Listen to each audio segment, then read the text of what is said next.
Chapter 35, Second Year, What's in a Name. Monday, March 19th, 1973. I have a spot of good news. Madam Pomfrey smiled warmly. I didn't want to mention it in case we couldn't sort things out in time, but you'll be seeing me over the summer. For a moment, Remus dared hope that this meant he was not going back to St. Edmund's, but the healer continued.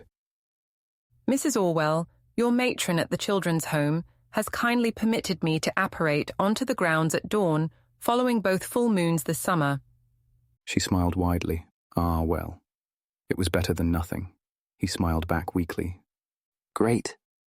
He croaked. His arms and legs felt heavy as lead. He could barely raise his head to drink the potion she was offering him. It was about 4 o'clock in the afternoon, and Remus had missed his lessons. He'd been asleep most of the day. Sleep was still the only remedy that seemed to really work. I told Dumbledore I would do it with or without his permission. I couldn't live with myself if you arrived here in September in the same state you did last year. I could stay at a wizard's house this summer. That would be even safer. Remus tried. My friend James. I'm sorry, dear. Madam Pomfrey shook her head. It's just not safe enough. The Potters did get in touch, but we need to preserve your anonymity for as long as we can. I know it isn't much fun for you, but it's better you stay with Muggles.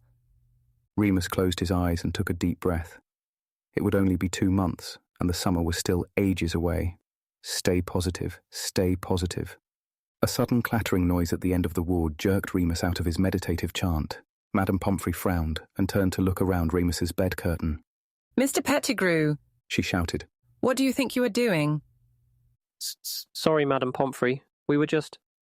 Pick those bedpans up right now and put them back in the cupboard. And you can wipe that smirk off your face, Mr. Black. Give him a hand.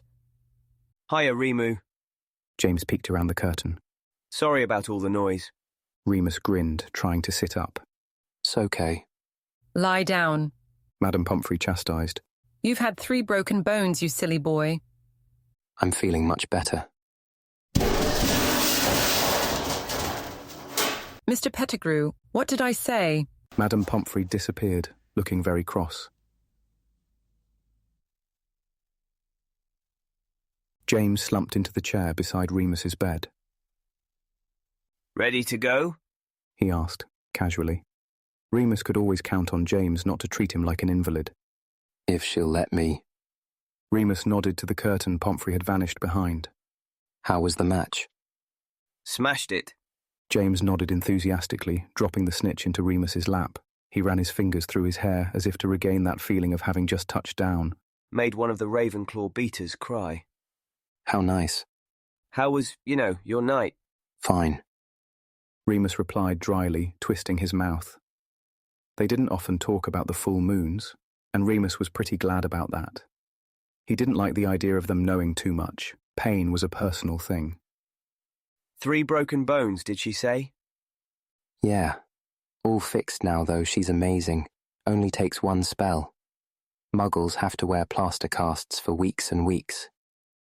Weird. Remus! Sirius whipped back the curtain. You're alive! He fell dramatically at the foot of the bed. I was convinced she was trying to cover something up. The old bat wouldn't let us come over. Don't call her that. Remus replied irritably. And don't call me that. But you wanted a nickname. Sirius said, sounding affronted as he climbed back to his feet. Peter appeared, looking sullen with his hands in his pockets. No, I didn't. Remus frowned. When did I ever say that? Last year. Sirius said quickly. Almost exactly a year ago. You said you wouldn't mind being called anything as long as it wasn't Loony Lupin. God, you've got a memory like an elephant. Remus rolled his eyes. Anyway.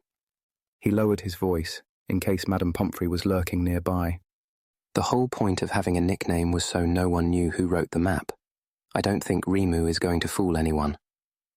He's got a point there, James said wisely. As much fun as it's been. Fair enough.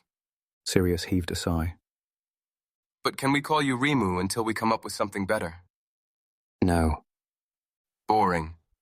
Sirius cast around for something else to say, conspicuously avoiding looking at Remus's bandages.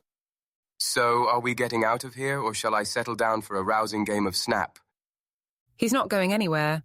Madam Pomfrey bustled in. I'm keeping Mr. Lupin in for observation overnight. No, Remus protested. I'm feeling much better. He always said that.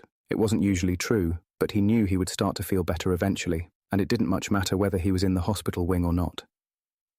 I'm not being deliberately unkind, Remus. The nurse sighed. This is for your health. I'll go straight to bed.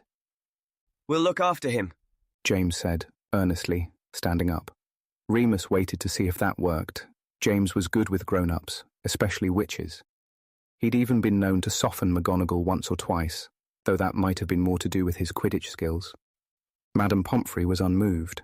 I'm sorry, Mr. Potter, but no. Fine. Peter said, uncharacteristically firmly. We'll stay here then. Yeah. Sirius and James said, as one. You'll miss dinner, Remus said. I'm sure we can arrange something just this once. Madam Pomfrey said, trying not to smile. All right, boys, but you're to keep quiet and get on with your homework. I'll not have you using Mr. Lupin here as an excuse for not handing anything in. With a wave of her wand, 3 more chairs appeared out of thin air, along with a long pinewood desk, complete with inkwells for their quills. Remus opened his mouth to speak, but Madam Pomfrey was apparently psychic. And no, Remus, no homework for you. Just rest. Remus shut his mouth and lay back down. How was he supposed to keep ahead of Sirius and James if the woman wouldn't let him study? Can I read my book? He asked meekly. As long as it doesn't strain your eyes. She left, and the other 3 boys dutifully pulled out their homework and began scribbling. Remus craned his neck to try and see what they were working on. He was all up to date with his, but had been doing some extra reading in charms in an attempt to defeat Lily in their upcoming exams. James covered his work with his sleeve. No looking, Remus. You just rest. Ugh, call me loony. Remus groaned. Anything but Remus. But it suits you. Sirius said over his quill. Remo! Stop it or I'll bite you. Remo! Remus! Peter joined in, all 3 boys giggling hysterically, but trying not to be heard. I hate my name. Remus covered his face with the book he was reading. It wasn't fair. James Potter was so reassuringly ordinary. Peter Pettigrew was perfectly respectable, and Sirius Bloody Black was the coolest name ever, whichever way you looked at it. You might as well call me anything you like. I don't know what could be worse. Loony Remus? James suggested helpfully. Remoony? Sirius could hardly breathe from laughing now. Remoony! He snorted, collapsing onto his desk, shoulders shaking. Moony is actually quite good. Peter suddenly said very soberly. Eh? Moony, as a nickname. Remus stared at him, unaccustomed to paying very much attention to anything Peter said. He thought about it, rolling the name around in his head. It sounded like loony, but it was nowhere near as horrible. I don't hate it, he said finally. I love it. James said. Moony suits you. Won't people, catch on? He worried, chewing his lip. Nah. Sirius waved a hand. We'll tell them it's after that muggle in the Who. They're all muggles in the Who, Remus replied. but I don't play the drums. You like hitting things. Sirius shrugged. Thanks. No problem, Remoony. Some hours later, after Madam Pomfrey had brought them all dinner, James had left for Quidditch practice and Peter for a detention. Sirius had given up on his homework long ago and was instead attempting to perfect a tentacle arms jinx on himself. Remus was stalwartly ignoring this behaviour. He knew that Sirius was pronouncing the incantation all wrong, with the emphasis in the wrong place, but he wasn't going to tell him because he wasn't sure exactly why Sirius wanted a tentacle arm so badly, and it couldn't be for any good reason. Eventually bored, Sirius leaned back on his chair, feet propped up on Remus's bed. What you reading, anyway? The Epic of Gilgamesh. Remus supplied, turning the page. He was nearly at the end, and his reading spell was waning. If Sirius would just leave him alone for 5 more minutes. What's it about? It's yours, he said, surprised. I got it off your shelf. Oh, one of the muggle ones. I haven't read many of them, to be honest. They were my Uncle Alphard's. Right. So? So what, Black? What's it about? A man called Gilgamesh. Okay, you have to agree that's a worse name than Remus Lupin. Remus chuckled. Yeah, all right. It could always be worse. So tell me about this goulash bloke. Gilgamesh. He was a king, a long time ago. See? Now I'm hooked. That's how all good stories start. Sirius cupped his head in his hands, staring at Remus as if he was a professor teaching Sirius's favourite subject. No, you're just putting off your astrology essay. Pfft, I'll copy James's. Sirius waved a casual hand. Tell me more, O keeper of knowledge. I've read to you plenty of times. Remus sighed, putting down the book. There was no getting out of it when Sirius was in this sort of a mood. Gilgamesh was a king. Yes, a long time ago. You've established that. Look, shut up or piss off. Okay. Sirius held up his hands in surrender. Carry on. So he was a king, but not a good one. He wasn't fully human. He was 2/3 god, so he was stronger than everyone else, and his people were frightened of him. He was dangerous. So his people prayed. That's when you ask the gods for help, and the gods sent another man to help control Gilgamesh. Was he even stronger? No, but he was part animal. So this beast man killed Gilgamesh?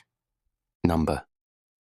They fought each other for a really long time, but Gilgamesh still won. He didn't kill Enkidu, though. He sort of recognized that they were equals, and they become friends, best friends. They have all these adventures together, fighting other monsters and stuff. It's cool. I want to know more about the beast man. Enkidu. He was master of the animals, and he was happy living in the wild. But then after he's sent to control Gilgamesh, he can't ever go back to nature. So he never really belongs. But he had his friend, right? Yeah, but... well, I don't want to spoil the ending for you. It's okay, I hardly ever read Muggle stuff. You're missing so much, Remus exclaimed. Well, okay then. Enkidu dies. What? Yeah, it's sort of sad. He was my favorite character too. But why? To teach Gilgamesh about death, I think. Before Enkidu, he was too arrogant to believe anything could hurt him. But after he loses him, he realizes that he's not the master of everything. No one can control death. That's a really depressing thought, Moony. Remus shrugged. It had all seemed pretty straightforward to him.